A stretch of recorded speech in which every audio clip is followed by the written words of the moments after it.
banget. Yes, dan Bane Jungle Vival kali ini yang menggunakan Bane. Wah, ini mantap sih. Pressure Bane ini pasifnya sakit banget. Dan kalau misalkan kita lihat dari crowd-nya juga udah ditutup sama Yivi yang dia punya reload motivation gede banget, dan itu bisa banget nanti menjadi arena fight dari si Bane-nya. Betul sekali, ini menarik banget ya. Bane Jungle baru banget dipakai perdana dan oleh seorang Vival. Tapi balik lagi, kita emang tahu dimana teman-teman dari Bellatrix sebenarnya full hero-nya cukup banyak ya. Maka dari itu hero yang tidak disangka-sangka itu bisa jadi mungkin kalau misalnya pilotnya juga bisa mengamankan gameplay yang mereka coba ajukan. Oke, kali ini kita lihat udah ada satu percobaan di area hutan purple buff milik teman-teman dari Saint Spartan, di mana udah ada Kaja dengan Eve, dibantu juga dengan seorang Palanir di sana. Bakal coba untuk arah seorang bulat N1, sakit banget damage yang diterima oleh seorang Palanir, tapi first blood berhasil didapatkan. Nice teamwork, di mana seorang Palanir udah menerima cukup banyak damage, tapi teman-temannya juga berhasil memberikan damage output yang gak kalah sakit sehingga berhasil menumbangkan satu player dari Saint Spartan Viteri. Lanjut kita lihat Palanir cukup low, tapi dia nggak ada takut-takutnya, masih bisa untuk menghadapi seorang Mut-Mut ya. Itu Chell di bawah cukup aman bertemu dengan seorang Maca, tapi udah cukup low juga nih. Chell kayaknya harus mundur dulu sebentar setelah clearing satu wave ini. Yes, betul banget, harus pulang terlebih dahulu. Gila, Vivian recall berani banget ini. Dengan adanya Kajerom berarti nanti ada satu inisiator yang cukup oke dari Vivian. Kita bakal melihat nanti. Tapi kalau combo magicalnya masih kurang sih. Tapi itu oke karena Bane damage-nya walaupun fisikal tetap sakit sih. Iya, betul sekali. Dan kita lihat dari masing-masing tim jalur rotasinya bakalan sama sih, gerak ke arah bawah dulu, terus nanti lewat mid mungkin baru bergerak ke arah turtle. Tapi kalau gua rasa ini dari seorang Chell yang harus coba untuk di babysit terlebih dahulu. Sementara itu Mut-Mut coba untuk melakukan cutting minion. Hati-hati Chell, terlalu dalam menurut gua masuknya, dan jangan terlalu offside. Yes, dan jangan lupakan kekuatan push dari Bane. Ini kekuatan push lane-nya Bane benar-benar bahaya, dan kita lihat di bottom lane sudah mulai di mirroring aja nih bakal sudah ada ikan hiu tadi dari Deadly Catch-nya berhasil mendapatkan satu poin lagi. Sementara turtle-nya ini bakal dilepas sih harusnya ditukarkan ke turret. Oke, karena juga terlalu jauh lokasinya, di mana menurut gua masih belum begitu rugi ya untuk teman-teman dari Bellatrix Era, di mana mereka mengungguli dari segi kill. Mereka coba untuk mengajukan konstituennya terlebih dahulu. Kali ini udah ada Kukra yang gue lihat rotasinya bakalan bergerak ke arah bottom lane, coba untuk nge-backup seorang Maca. Tapi dari Vival masih cukup berani. Dulu nggak bisa terlalu dipaksakan. Iron Defense masuk, mau coba digunakan dan berhasil menumbangkan seorang Vival. Ada pilihan strike dibuka tadi yang menurut gue terlalu terlambat ya, sehingga tidak terkena ke arah siapapun. Tapi nanti bakalan di-trap. Gue rasa sahabat teman dari Bellatrix Era, dan yes, Arsya berhasil terkena trap. Para Cimas berhasil untuk mundur, tapi ternyata nggak bertahan lama, langsung ya ter-take down oleh seorang Chell. Oke, nah di mana strateginya bisa dibilang masih belum berfungsi dengan baik, namun di top lane Palanir juga harus tumbang, dan kali ini menjadi satu poin lagi untuk Saint Spartan Viteri. Betul sekali, 3 poin kill dan 2 poin kill dari Saint Spartan, dimana kalau kita lihat dari segi gold masih kejar-kejaran, dan karena unggul dari kill juga dilihat 9.800 masih bisa kejar. Chelsea ini masih early game juga, tapi MG di sini bermain dengan cukup agresif. Oke, dan ini udah masuk di menit ketiga, dan dari networknya juga masih cukup stabil, dimana Turtle ditinggal tadi dan tidak tiba-tiba ada Divine Judgment langsung diamankan, 1 poin kill lagi. Combo yang bagus ya, Divine Judgment di follow up sama Reload Manipulation. Damage-nya bakalan sakit. Sementara itu Chell di menit ketiga ini berhasil mendapatkan satu outer turret di arah bottom lane, menambah teman-teman Bellatrix ini goldnya jadi lebih tinggal. Kita Iron Defense coba dimasak, kali ini nggak akan kena ke arah siapapun. Oke, dan ini dengan tidak adanya outer turret di bottom lane, otomatis map control di daerah bawah masih bisa untuk diperluas lagi. Dan memang kalau kita lihat ada satu asuransi late game juga dari teman-teman Bellatrix. Ini dari Saint Spartan nggak boleh sampai terlalu nyaman sih dengan gameplay seperti ini. Iya, betul sekali. Dan kali ini coba untuk dilawan dari seorang Cini masih berhasil untuk aman. Tapi kita lihat ada Kukra coba masuk ke arah seorang Cini, ada Chell juga yang backup beserta satu feeder extract yang coba dibuka, tapi nggak jadi. Ternyata Arachi harus buru, dan Turtle berhasil diamankan oleh seorang Vival. Oke, dan Palanir juga yang harus menjadi korban ternyata, menukarkan satu Palanir dengan Turtle. Memang strategi mirroring yang coba dilakukan sama teman-teman Saint Spartan, namun kali ini rotasi dari Bellatrix sudah mulai bergerak ke arah top lane, di mana dia harus nge-defense Betul, dan kali ini hati-hati buat N1 hampir saja tertangkap oleh seorang Vivian, di mana defense judgment-nya bahaya banget sih. Maka dari itu ketika Vivian kelihatan mungkin harus lebih berhati-hati lagi, lebih aware lagi karena nggak bisa terlalu dipaksakan untuk masuk. Sementara itu kali ini Vival dan terkena satu geprekan maut dari bulat N1. Sayang sekali buat N1 akhirnya bisa menumbangkan seorang Vival, dan untuk Vival kayaknya harus lebih berhati-hati lagi dan lebih respect lagi terhadap Balmonnya ya. Yes, dan ini kalau misalkan kita lihat walaupun memang kill-nya beda cuma satu, tapi kalau dari segi network lumayan berbeda 1000. Ini harus lebih agresif lagi dari Sen Spartan untuk di-press, karena kalau late game semakin berbahaya namun ada defense judgment menarik. Coba untuk mendapatkan kill namun turret di tengah, nggak bisa di-defense lagi. Sakit banget barusan tembakan dari Bane Vival. Ya betul sekali, tapi Balmonnya juga tadi cukup tanky ya, ternyata pas kena defense judgment dari seorang Kaja, jadi nggak masalah, at least dia bisa dapetin satu auto turret di arah mid lane, yang mana kita tahu turret di mid lane itu penting banget untuk vision bagi masing-masing tim. Dan kali ini auto turret di arah midnya sudah hilang, maka dari itu mungkin dari teman-teman Sen Spartan jadi bisa lebih mudah untuk masuk ke area hutan milik teman-teman Balaton Era.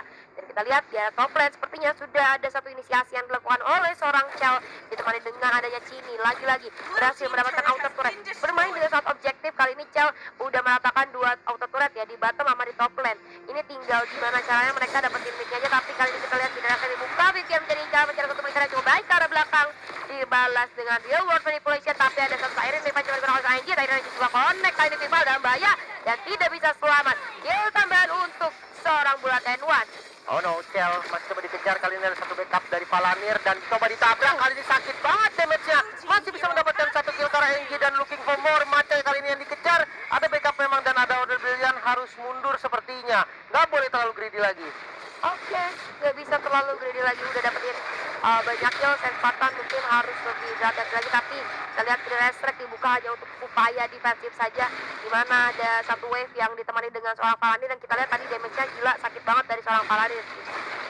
Oke, dan kali ini Turtle mulai di set up lagi sama teman-teman dari Beletron. Ini impact dari Vival masih belum terasa nih, dimana ketika war terjadi dia menjadi target utama sehingga dia nggak sempat ngapa-ngapain dan udah bikin touchdown. Betul sekali, yang lebih terlihat Chell ya kali ini yang lumayan menonjol permainannya, di mana dia berhasil untuk melakukan farming, bahkan memberikan tambahan gold dengan bermain dengan sangat objektif, yaitu masuk ke turret-turret terus. Dan kali ini di mid sih kayak bakal lumayan susah, nggak akan semudah bottom ataupun top lane, karena kita tahu dengan adanya seorang Arachi menggunakan Parsha ini bakal lebih mudah lagi dengan tidak Restrek untuk mendefend turret yang dia miliki.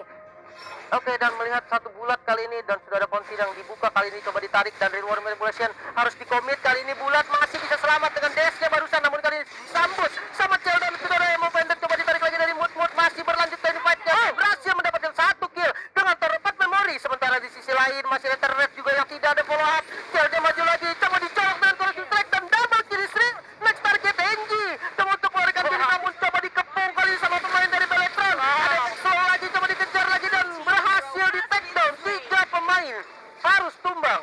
Wow, dikejarnya sama berlima loh, bener-bener dijadikan bulan-bulanan warga gitu dari seorang Engie itu sendiri. Nggak bisa selamat lagi, peluang selamatnya kecil karena dia juga udah nggak punya turret sebagai bahan perlindungannya ya. Dan kita lihat kali ini dari bulat juga masih cuek-cuek aja. So far menurut gua bulat masih cukup stabil, tapi reward manipulation dibuka untuk menzoning, masih ada satu flicker cukup baik. Reward manipulation coba dibuka lagi, tapi dibalas dengan feeder air strike dan juga satu defense judgment, berhasil menarik satu player dan Ruby harus kehilangan nyawanya. Oke, dan ini bakal dipaksa lagi sih, harusnya bakal dipaksa lagi dari midnya dan tiba-tiba inner turret arah bottom lane hancur dengan sendirinya. Wah, betul sekali. Kali ini gue rasa teman-teman dari Sen Spartan dari harus lebih aware lagi, manage minionnya harus diperhatikan. Mungkin jangan dulu sering melakukan teamfight tanpa adanya satu push, tapi kita lihat sini udah cukup low, berhasil tershutdown oleh seorang Lunox. Iron Rage berhasil connect, tapi di backup dengan cukup baik oleh teman-teman dari Beletron Era. Dipukul mundur dulu kali ini Palanir, udah cukup low tapi masih bisa untuk memberikan sedikit impact ke arah teman-temannya. Bakal dikomit inner turret di arah top lane, tapi dibalas dengan feeder airstrike. Udah gak ada wave, mundur, jangan terlalu greedy. Oke, dan lebih memantapkan keunggulan dengan 6.000 ya, hampir total keseluruhan ketertinggalan goldnya. Ini membuat perhatian juga sebenarnya untuk Sen Spartan ID. Mereka harus lebih membuat strategi yang mungkin bisa membalikan keadaan, karena ini udah bahaya banget sih jujur dengan adanya asuransi late game di tangan Beletron, dan kali ini dia udah unggul gold yang lumayan besar. betul sekali, dan kita lihat dari goldnya juga udah lumayan mengungguli sekitar 6.000 ya dari teman-teman Beleton Era. Setelah itu kita lihat di area bottom lane 3 player dari Beleton Era solid banget untuk melakukan rotasi zoning di area Lord dan Maca. Hati-hati, kayaknya belum ketahuan nih positioning dari teman-teman Beleton Era, dan mungkin Maca, oke, Maca punya order ya, tapi sayang banget kalau dipakai buat escape gitu, makanya itu harus diawet-awet gitu kan, dan jangan sampai terpick off seorang diri. Namun Red Lord sudah mulai di setup oleh teman-teman dari Beleton Era, udah diintip juga ternyata oleh seorang Enji, bakal coba masih konsil digunakan kali ini dan tidak berhasil untuk mengganggu Lordnya, berhasil didapatkan oleh Beleton Era. Oke, dan tadi emang sebenarnya udah coba nge-kontes gitu kan, tapi sayangnya nggak berhasil. Namun kita lihat di top lane Palamir yang bakal menjadi target dan dia masih bisa survive juga, masih cukup aman. Masih bisa untuk ditahan, tapi Divine Judgment berhasil menarik seorang partial, langsung hilang itu saja. Satu tadi range berhasil kena ke arah 3 orang. Dia mau dibuka, cukup sakit, tapi Ben kali ini hadir, sakit banget. Enji harus mundur terlebih dahulu, Bulat dan Wan juga harus mundur ke arah belakang. Sementara itu satu minion akan masuk ke arah terlihat di arah mid lane. Oke, dan Yes, kita kembali lagi ke gamenya, proses sudah berhenti. Let's go. oke, Lord udah mulai masuk ke arah bottom lane di mana bakal 3 lane push sepertinya, namun minion mid udah di clear nih. Ini paling nggak mereka nggak bakal ngejalanin 3 lane, tapi ini jadi berat juga sih sebenarnya, walaupun memang dari Lordnya belum di enhance, memang belum bisa ditabrak, tapi kali ini Lordnya bakal ditumbalin aja sepertinya untuk mengambil objektif yang ada di mid lane. Ya, at least teman-teman dari Sespa Viteri nggak dapetin objektif apapun. Itu mungkin lihat dari Beleton Era, karena Lordnya pun nggak dijagain sama sekali. Dan mungkin sebagai pengalihan demi mendapatkan satu inner turret di arah mid lane, dan tersisa 3 ini turret saja dari teman-teman Sespa Viteri. Ini bakalan semakin sulit lagi, di mana map control akan dipegang sepenuhnya oleh teman-teman dari Beleton Era. Bakal susah buat mereka keluar, walaupun kita lihat komposisinya sebenarnya bagus banget dari Sespatan. Ada Ruby, Bulat N1 dengan seorang Balamo, tapi reload menit kali dibuka, bakal coba dipasangkan masuk ke arah dalam. Hati-hati, ada terakhir revenge coba digunakan buat jebol, tapi Divine Judgment berhasil menarik seorang Kubra dan langsung saja dimakan sama seorang Brodinya. Tapi kita lihat ada order brilliant kali ini digunakan. Oke, dan berhasil mendapatkan satu inhibitor turret di arah top lane. Ini menjadi satu nilai plus lagi, dan sakit banget barusan tembakan dari Baninya Vival. Oke, kenapa? Sayang banget ya, tidak ada tadi dibuka, tapi malah di cancel entah kenapa. Dan kali ini coba dilihat lagi, teman-teman dari Beleton Era sudah melakukan trillion push, wave-nya jalan semua. Ini bakalan jadi makin sulit, tersisa ini Tiara mid lane aja, walaupun sebenarnya masih bisa di defense, tapi lihat dari seorang Palanir berani banget secara agresif untuk zoning di area base musuhnya. Oke, dan sudah mulai berkumpul kan ya teman-teman dari Beletron di arah bottom lane, namun sudah mulai kumpul juga yang lainnya. Dia tiket keluar coba untuk kasih damage saja ke arah turret, dan di luar manipulation mulai di-commit kali mengincar ke arah Enji, sudah ditarik langsung dengan Divine Judgment dan langsung tumbang dari Enji-nya. Bulat menjadi target selanjutnya, untungnya masih bisa keluar. Damage yang masuk banyak banget sih dari teman-teman Beleton Era. Ada reload manipulation, terus dari Vivian juga, di mana Divine Judgment dan Ring of Order juga sakit banget. Base-nya juga sangat-sangat ngeri di sini. Oke, bakal coba di-commit aja. Ini tarik di arah bottom lane, dan sudah tersisa satu ini tarik. Bulat N1 harus hilang kali ini, tapi jauh tertarik di sana oleh seorang Moonfoot. Tidak harus lagi buka kali ini, tapi Arachi coba diganding oleh teman-teman dari Beleton Era. Oke, fokus ke arah mid lane. Ini hal yang sangat bagus dilakukan dari Maca agar tidak ada wave minion tadi yang masuk secara 2 lane, namun kali ini udah mulai datang dan coba di-commit ke arah mid lane-nya. Kekurangan jumlah dari Saint Spartan ini membuat poin penting juga untuk Saint Spartan tidak boleh terlalu agresif. Ya, ini anaknya dari Beleton, dia punya MM yang mana bisa untuk tarik satu di penjajah, berhasil kembali kiri follow up juga dengan satu reload manipulation. Tersisa 3 player saja dari Saint Spartan, dan gue rasa bakal di-commit karena tetapi ada honor bila dibuka kali ini berserta satu feeder airstrike. Sakit banget, Vivian udah cukup low dan berhasil mendapatkan kill tambahan dari seorang Brody. Kali ini 3 player dari Saint Spartan tadi harus cukup tryhard. Bulat N1 ketika habis darahnya, kali ini kemenangan pertama berhasil diamankan oleh Beleton Era. 1-0 skornya.